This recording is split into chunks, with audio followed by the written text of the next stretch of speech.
Work Besties Wellness Check-in. If your calendar cleared tomorrow, would you feel relieved or would you feel panicky? Because for some of us, busy isn't a schedule, it's regulation. And burnout doesn't start when you collapse. It starts when your nervous system decides rest is unsafe.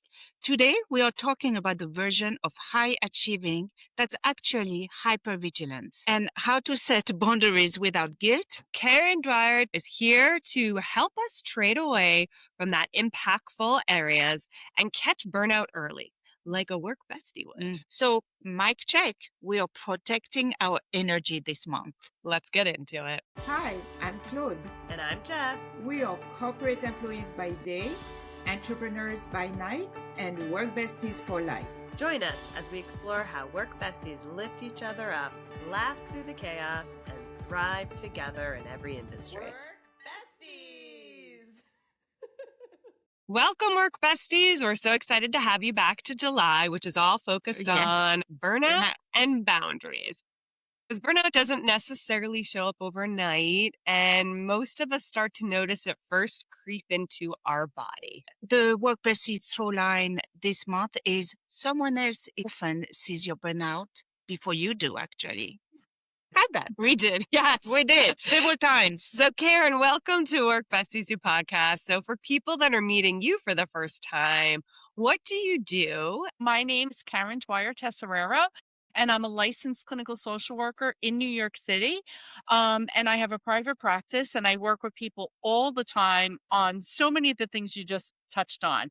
The body sensations, regulation, burnout, it's all in my wheelhouse. So thank you so much for having me here today. When people do come to you, what is that first sign that convinces them they need to talk to you?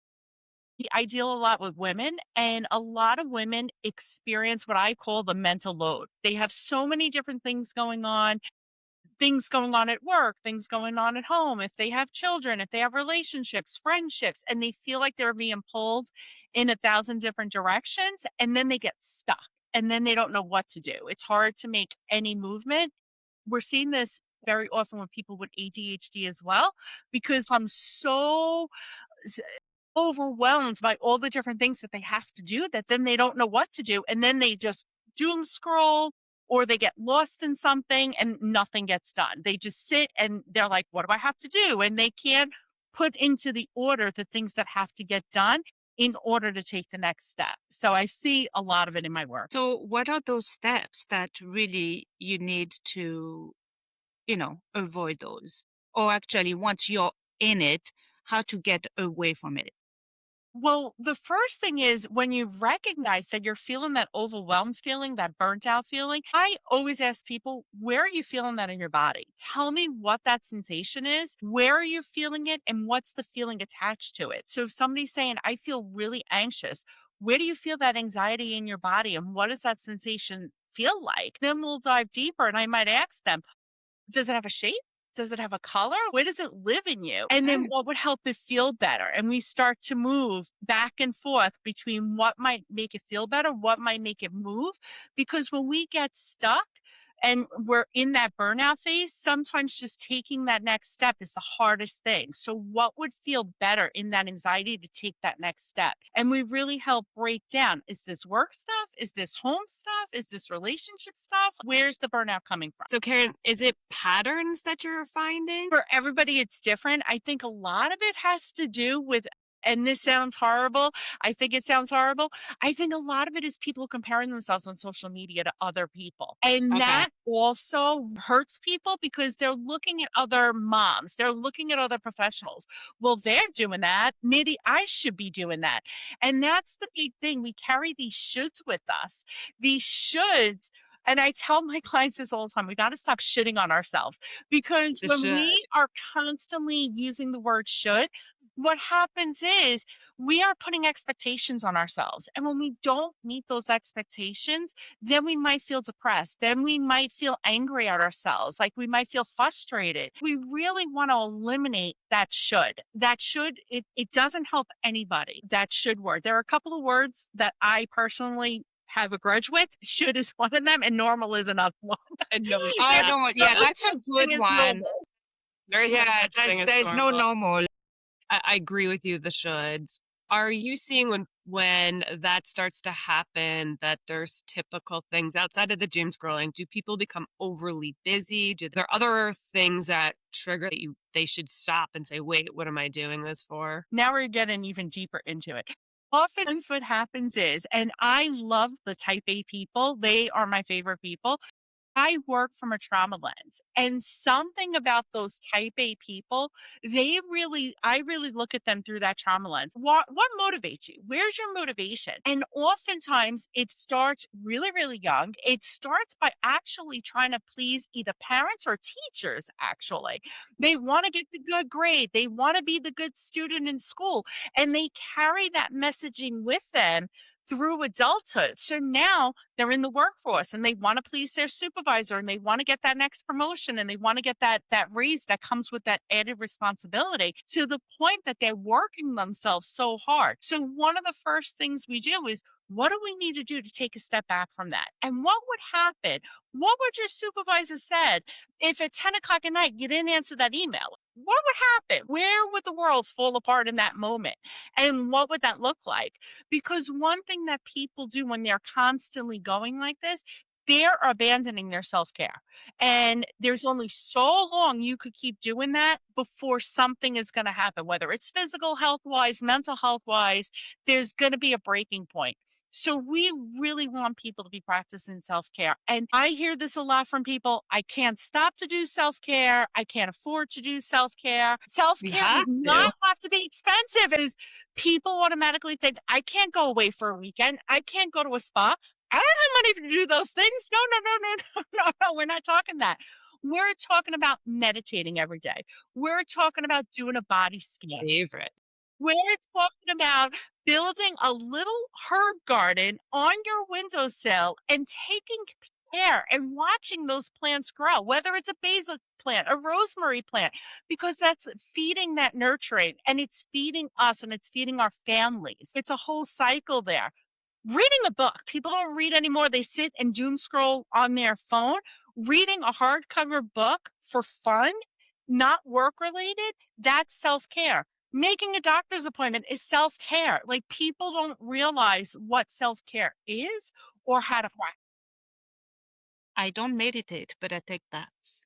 Yeah. That's Well, I all. think An hour what bath. Karen's saying Whatever is, helps you. I think there's all Right? forms of self-care that Yep. you're bringing up that people still probably aren't doing routinely, but if they thought about it, they would enjoy doing, Mhm. because they do think one of two things. One, it's something like meditation or manifestation, which I love doing, and therefore you're like, "Ugh, I don't want to do it," or But I it's take a bath. super expensive, like going to a retreat or a spa, when it could be something as simple as forest bathing, going out and walking among nature.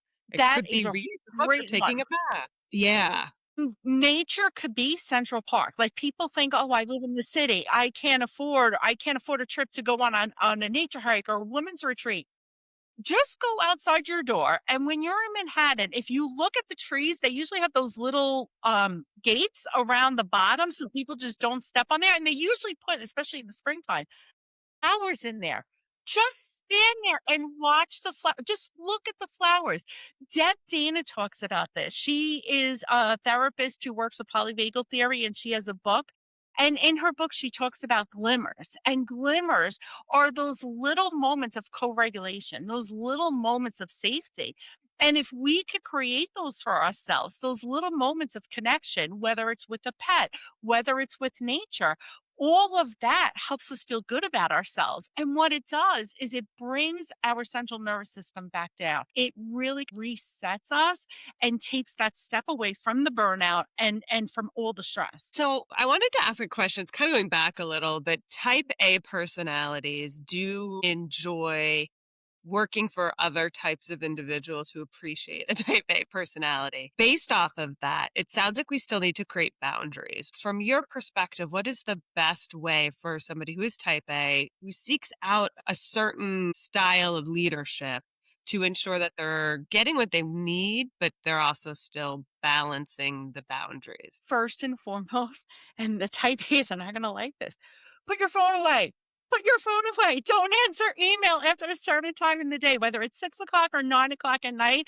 And I know I'm asking a lot for type A's because they will respond instantaneously to whatever the email is, whatever the text message is. It's okay to take a step back and say, you know what? I could wait till tomorrow morning for that. I can put the boundaries up, and I know that right now, this is my time for self care. This is my time for connection with my friends and family. Whatever that is, set that limit for yourself. It is okay not to be on call 24/7, unless you're an ER doc that is constantly on call or Right. something like medical like that. It's not life or death. Like, even if you work for an insurance company or something, it could wait till tomorrow. It's okay to let it wait for tomorrow. And people need to recognize that it's okay. And oftentimes people with type A, they have this people pleasing quality. So they want to be responsive, but that's where in part the burnout is coming from because they're not taking time to recharge themselves. So how do you go to that step? Because obviously you're going to have just not answering will bring you anxiety. So it's like, Go take what your you, bath. You'll be taking a lot of baths. it's that damn if you do, damn if you don't, right?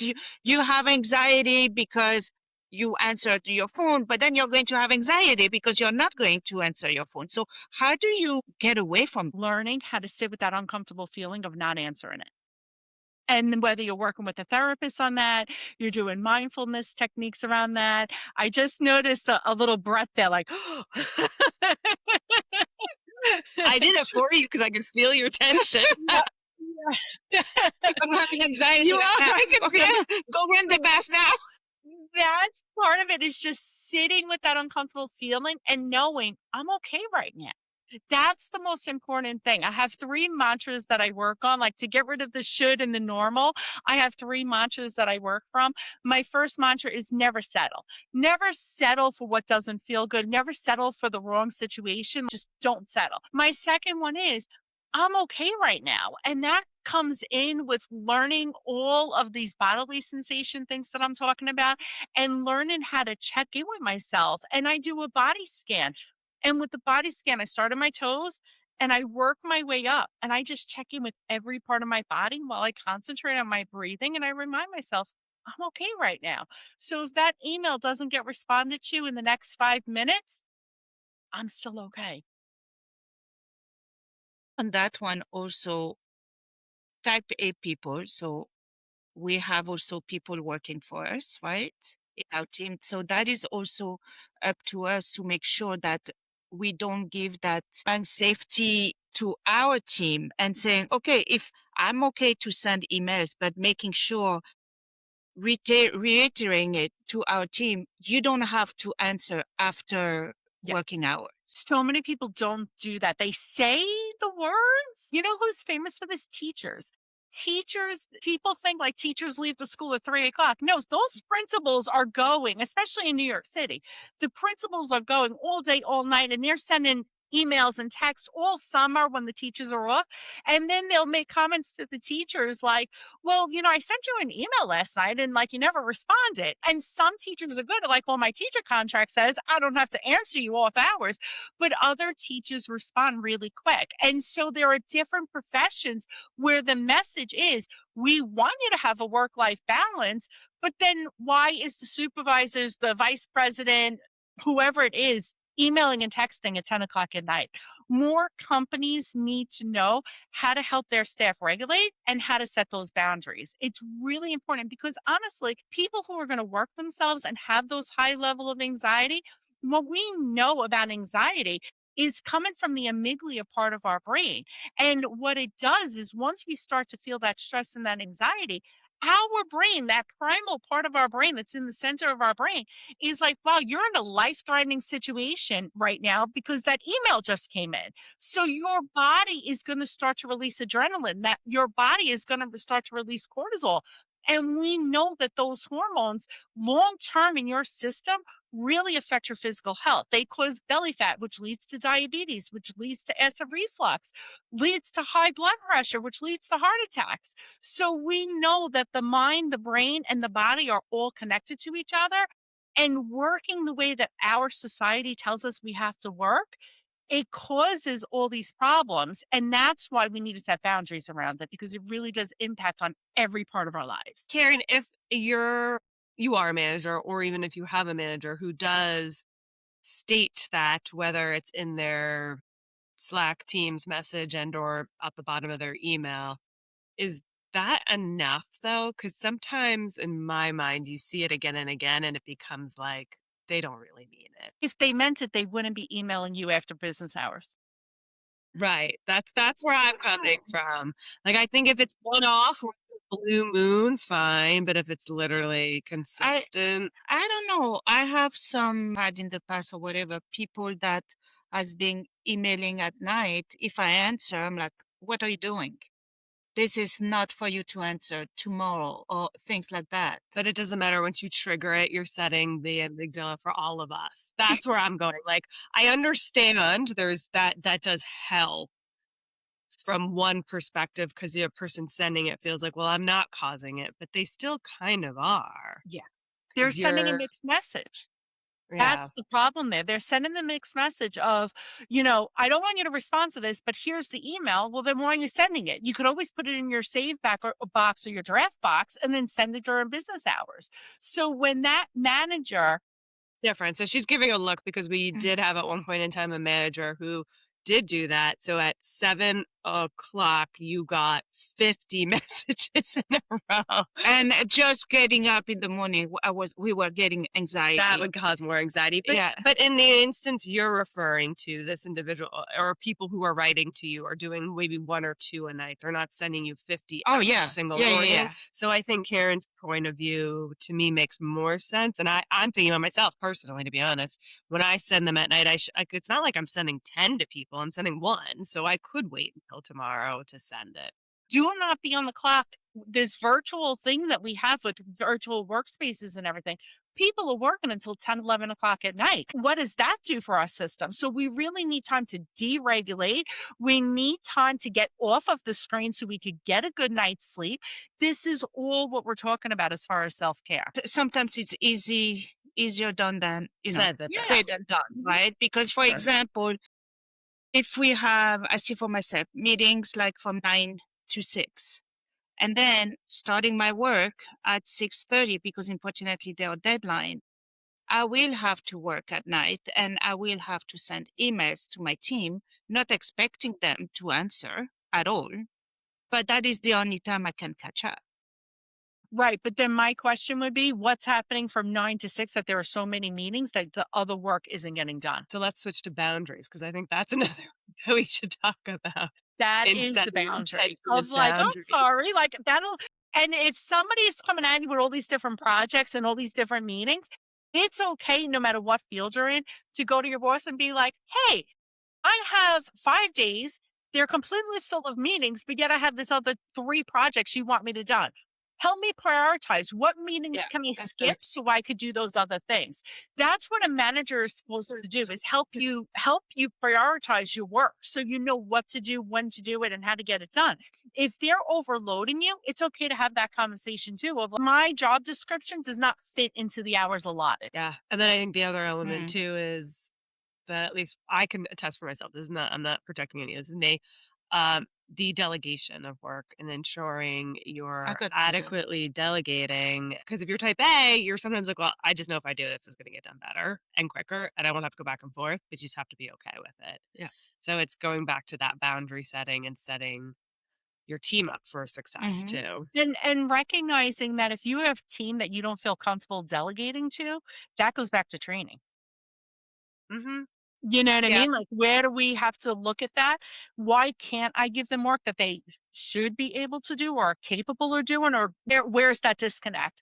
Is it just a trust issue? Is it an anxiety issue of like, I don't trust them for no other reason than I just really want to people please and get it right? Or is there something foundational in our training that we're missing? And we need to go back and revisit that and train our staff in order to be able to trust them to get the work done to delegate. So one of the things that I would love to dive a little bit more into is you talked about some boundary settings. I feel like I've heard you talk before. If you don't mind sharing some of the like micro resets or things that people can do when you're in the thick of overloaded work and really almost going to have kind of an anxiety attack, what are some things someone can do quickly to kind of reassess themselves? So, one of the things when someone's about to have a panic attack, we want to bring you back to center. And what do I mean by that? Is to ground yourself. When I imagine a panic attack, it's almost like swirling the drain. Oh, I have this thought or this feeling or this sensation. And sometimes we don't even know what the thought is. I just want to normalize that part of it. And then all of a sudden, our system is activated. I don't like to use the word triggered. I like the word activated because we know that this is our central nervous system becoming alive in our body, right? Our neuroception is what happens in our body that is scanning the environment for risk.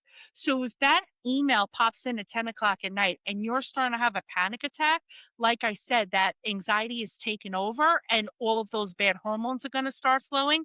The first thing you could do in that moment is check in with your body. Where do I feel this right now?